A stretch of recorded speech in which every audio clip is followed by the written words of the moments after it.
अस्सलाम वालेकुम और आदाब। मैं हूं असद शेख और आज हम एक ऐसे शानदार सफ़र पर रवाना हो रहे हैं जो हमें माजी के दरीचों से एक ऐसे दौर में ले जाएगा जहाँ अज़मताव और शान शौकत अपनी इंतहा पर थी। जी हाँ, हम बात कर रहे हैं मुग़लिया सल्तनत की, एक ऐसी सल्तनत जिसने बरसगीर पर सदियों तक राज किया और अपने पीछे एक ऐसा सकाफती विरसा छोड़ा जो आज भी हमारे साथ है। ये वही सल्तनत है जिसने हमें ताजमहल जैसा शाहकार दिया, वही सल्तनत जिसने हिंदुस्तानी मौसीकी मुसव्वरी और फ़न तमीर कोनी बुलंदियों पर पहुंचाया। लेकिन यह दास्तान सिर्फ महलों और फ़नून लतीफ़ा तक महदूद नहीं है। यह दास्तान है अन बादशाहों की, इनकी शख्सियत की, इनके अरुजाव और ज़वाल की, जिन्होंने इस सल्तनत की बागडोर संभाली। तो आइए तारीख़ के पन्ने पलटते हैं और मुग़ल बादशाहों की ज़िंदगियों में झांकते हैं, इनकी कहानियों को समझते हैं और यह जानने की कोशिश करते हैं कहानों ने बरसगीर की था और सकाफत पर क्या असरात मरतब किए। हमारी कहानी का आगाज़ होता है एक बहादुर स्पेसालार और साहब इल्म शख्सियत ज़हीरुद्दीन मोहम्मद बाबर से। तैमूर और चंगेज़ खान की नस्ल से ताल्लुक़ रखने वाले बाबर ने अपने फ़ौजी महारत और हुकमत अमली से तारीख़ में अपना नाम रोशन किया। वनहन पोहच गोसिक्स में पानीपत के मैदान में बाबर का सामना हुआ सल्तनत दिल्ली के आखिरी हुक्मरान इब्राहिम लोधी से। यह अर्क सिर्फ दो अफवाज के दरमियान नहीं था, बल्कि दो मुख्तलिफ सोच का टकराव था। एक तरफ थे इब्राहिम लोधी के रवायती फ़ौजें और दूसरी तरफ बाबर की जदीद जंगी हुकमत अमलियों से लैस फ़ौज। नतीजा सबके सामने था। बाबर ने अपनी चाबिक दस्त यावर तुपखाने के मौसर इस्तेमाल से इब्राहिम लोधी को शिकस्त दियावर हिंदुस्तान में मुग़लिया सल्तनत की बुनियाद रखी। बाबर अपने साथ फ़ारसी थकाफ़त, फ़न लतीफ़ा और फ़न तामीर का ज़ूक़ भी लाया। इसे बागात बनवाने का बहुत शौक़ था और इसका यह शौक़ बाद में आने वाले मुग़ल हुक्मरानों में भय मुंतक़िल हुआ। बाबर ने अगरचे हिंदुस्तान में एक नई सल्तनत की बुनियाद रखी, लेकिन इसकी हुकूमत ज़्यादा अरसा कायम नहीं रह सकी। एम्पायर सिशी में बाबर का इंतकाल हो गया और इसका बीटा हुमायूं तख्त पर बैठा। बाबर ने मुख्तसर अरसे के लिए हुकूमत के, लेकिन असद दौरान अपने नामावर काम कालो मनवा लिया। इसने एक ऐसे सल्तनत की बुनियाद रखी जो आने वाली सदियों तक बरसगीर की किस्मत का फैसला करती रही। बाबर की कहानियाँ एक ऐसे हुक्मरान की कहानी है जो सिर्फ एक फातहन है, बल्कि एक मसलह, एक फनपरवर और एक हिम्मतदार इंसान भी था। वह एक ऐसी शख्सियत का मालिक था जिसने तारीख़ का खहीब दिल दिया।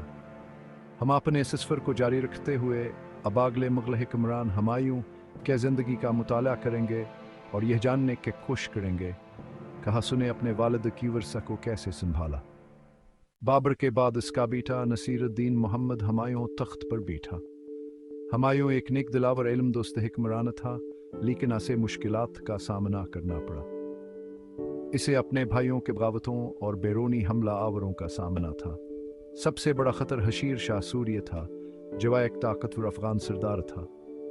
शेर शाह ने टिफ़ाशिन में हुमायूं को कनूज की जंग में शिकस्त दिया और दहलियावर आगरा पर कब्ज़ा कर लिया।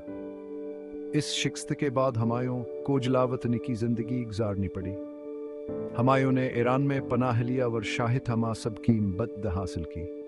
शाह तमासब की मदद से हुमायूं बंता पेजी में हिंदुस्तान वापस आया और अपनी सल्तनत वापस हासिल की। हुमायूं ने दोबारा दहलिया और आगरा पर कब्ज़ा कर लिया। 1446 में हुमायूं का दिल्ली में इंतकाल हो गया। कहा जाता है कि वह अपनी लाइब्रेरी की सीढ़ियों से गिरकर जाँ बहक हो गया था। इसने अपने बेटे अकबर के लिए एक ऐसी बुनियाद रखी जिस पर अकबर ने एक अजीम सल्तनत की इमारत खड़ी की। मुग़ल सल्तनत की तारीख़ में जलाल अल-दीन मोहम्मद अकबर का नाम एक ऐसे हुक्मरान के तौर पर लिया जाता है जिसने इस सल्तनत को अज़मत की बुलंदियों पर पहुंचाया। 13 साल की उम्र में तख्त पर बैठने वाले अकबर ने अपनी ज़हानत, दौरानदेशी और अदल इंसाफ से एक ऐसी मिसाल कायम की जो तारीख़ में कम ही देखने को मिलती है। अकबर ने अपने दौर हुकूमत में सल्तनत की हदूद को वसीया किया और शुमाली हिंदुस्तान के ज़्यादातर हिस्से को अपने कब्ज़े में ले लिया। लेकिन अकबर सिर्फ आए फातह हुक्मरान नहीं था, बल्कि वह एक दुरानदेश मुसलह भी था जिसने अपनी सल्तनत की बुनियादें मजबूत करने के लिए ये बेशुमार इक़दामात उठाए। अकबर का माना था एक सल्तनत को मजबूत बनाने के लिए सिर्फ फौजी ताकत ही काफ़ी नहीं, बल्कि खास के लिए ज़रूरी है कि अवाम हुक्मरानों पर एतमाद करें और उन्हें अपना महसन समझें। इस मकसद के हसूल के लिए अकबर ने कई अहम इक़दाम उठाए।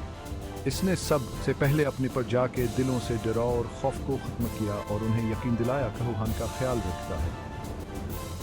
अकबर ने अपनी सल्तनत में मजहबी रवादारी किया, 21 साल कायम की जो से पहले कभी देखने में नहीं आई थी। इसने तमाम मजहब को बराबर का दर्जा दिया और किसी मजहब के साथ हम इम्तियाज़ नहीं बरता। इसने गैर मुस्लिमों पर लगाए जाने वाले जजिया को ख़त्म कर दिया और उन्हें अपने मजहब की पैरवी की पूरी आज़ादी दी। अकबर ने अपने दौर हुकूमत में फ़न व लतीफ़ा की भी भरपूर हौसला अफजाई की। इसके दौर में मुग़ल्लफ़ ने तामीर, मुसव्वरी और मौसीकी ने नई बुलंदियों को छुआ। अकबर ने बेशुमार किले, मसाजिद, मकबरे और बागात तामीर करवाए जो आज ब्यास के शानदार दौर की याद दिलाते हैं। अकबर एक ऐसा हुक्मरान था जिसने अपनी जहानत, दौर अंदेशी और अदलवान साफ से एक ऐसी मिसाल कायम की जो तारीख़ में हमेशा याद रखी जाएगी। वह एक अजीम फातह, एक मसलह, एक फ़न परवर और आय के मदरदानसान था। इसने मुग़ल सल्तनत को अज़मत की बुलंदियों पर पहुंचाया और एक ऐसा निज़ाम कायम किया जवास के जाने के बाद भी बरसों तक कायम रहा। बाब 4 नूरुद्दीन जहांगीर, फनावर मोहब्बत का शहंशाह। अकबर के बाद इसका बेटा नूरुद्दीन मोहम्मद जहांगीर मुग़ल तख्त पर बैठा। जहांगीर एक इल्मदोस्तावर फ़न पर हुक्मरान था, लेकिन वह अपने वालिद की तरह हिक्टर मसलह नहीं था। इसकी दिलचस्पी ज़्यादातर फ़नून लतीफ़ा, शिकार और अयाशी में थी, लेकिन इसके बावजूद जहांगीर ने अपने दौर हुकूमत में कुछ अहम काम भी किए। जहांगीर के दौर में मुग़ल मसूरी ने अपनी आवाज़ को छुआ।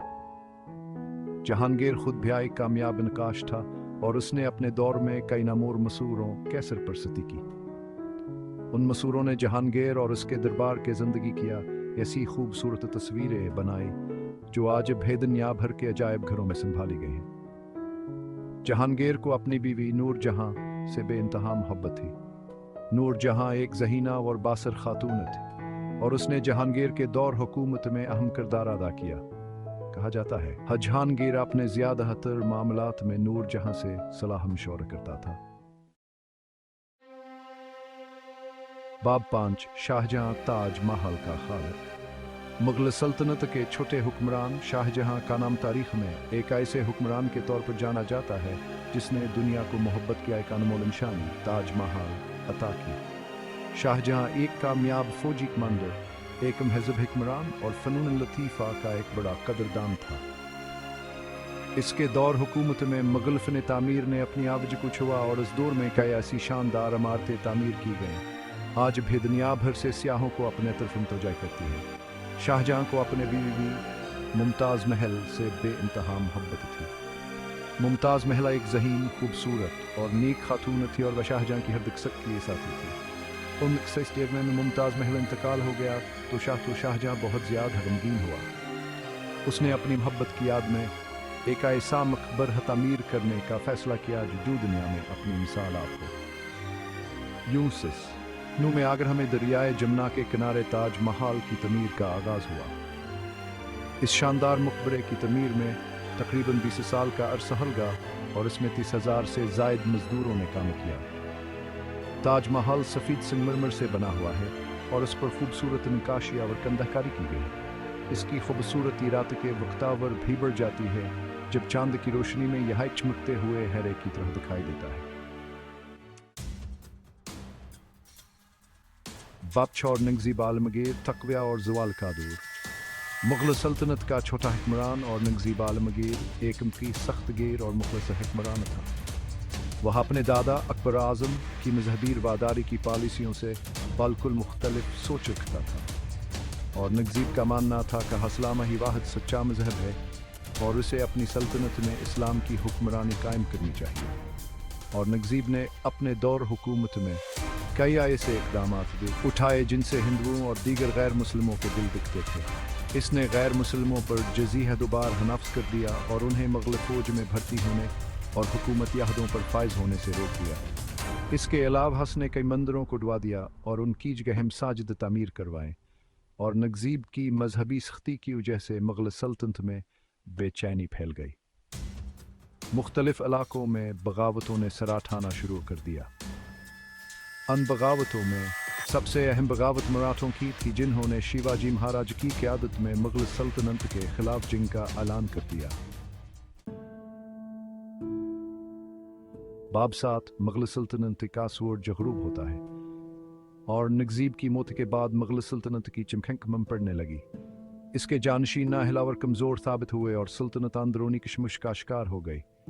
एक के बाद दूसरे मुग़ल शहनशाह तख्त पर बैठे और उतरते रहे, लेकिन कोई भी सल्तनत को दोबारा हास की आज़मत नहीं दिला सका। इस कमज़ोरी का फ़ायदा उठाते हुए मुख्तलिफ इलाक़ाई ताकतों ने सरा ठाना शुरू कर दिया। शमाल में सिखों ने अपनी ताकत में इजाफा किया, जबकि दक्कन में मराठों ने मुग़ल सल्तनत के एक बड़े हिस्से पर कब्ज़ा कर लिया। इसके अलावा यूरोपी जारत पीशा कंपनियां भी हिंदुस्तान में अपने पाँव जमाते जा रहे थे और उन्होंने मुग़ल हुकूमत की कमज़ोरी को भांपते हुए सियासी मामलात में मुदाखलत शुरू कर दी। इख्तिताम एक अज़ीमुर था मुग़लिया सल्तनत की याद में। मुग़ल सल्तनत का सफ़र एक ऐसा सफ़र था जो शानो शुकत, फनवादब और रुजूज़वाल से भरपूर था। इस सल्तनत ने हमें ऐसी ऐसी यादगार इमारतें दें जो आज भी अपनी कहानियाँ सुनाती हैं। उसने हमें ऐसी ऐसी शख्सियतें दें जिनके कारनामे तारीख़ के सफ़हात पर हमेशा जमगाते रहेंगे। मुग़ल सल्तनत का वर्सा, चाहे वह फ़न तामीर हो, अदब हो या तहज़ीब, आज भी हमारी ज़िंदगियों का हिस्सा है और हमें इस अज़ीम दौर की याद दिलाता रहता है।